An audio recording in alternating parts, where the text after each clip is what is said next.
Mukha ng babaeng itatago namin sa pangalang Faith ang nakikita sa video. May nag-contact po sa akin sa social media ko, account ko po na ini-inform po ako na may gumagamit po nung picture ko. Pero hindi pala siya ang tunay na sumasayaw, kundi idinikit lang daw ang kanyang mukha sa ibang katawan at ginagamit daw para makapanloko ng mga tao. Ayon sa informant na nag-message kay Faith, ang naging kasangkapan daw ng nasa likod nito ay Artificial Intelligence o AI. Idinulog yan ni Faith sa resibo.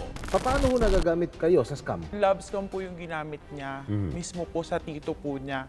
So gamit po yung mukha ko, ito po yung pinasisend niya para po mapaniwala po niya yung tito niya na ako po yung kachat. Ayon sa sinasabing na scam, natyuhin pala ng scammer.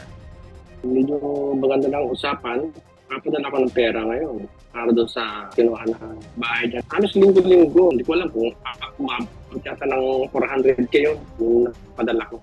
Kasama ang resibo, dumulog si Faith sa Philippine National Police Anti-Cybercrime Group o PNP ACG Region 3. Isinalaysay niya ang identity theft na nararanasan at pinayuhan siya ng mga otoridad na kumuha ng affidavit of denial. Naparequire po namin sila na siya, yung biktima po natin, na mag-issue po ng affidavit of denial para din po sa safety po niya. If in case po merong magreklamo sa kanya na sinasabi po na ginamit yung identity niya. Nagsampa ng kasong identity theft si Faith laban sa sinasabing gumamit umano ng kanyang pagkatao.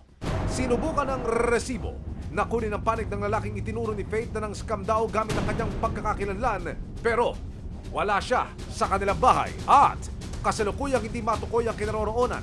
Alamin ang buong kwento ngayong linggo ng hapon sa Resibo. Walang lusot ang may atraso.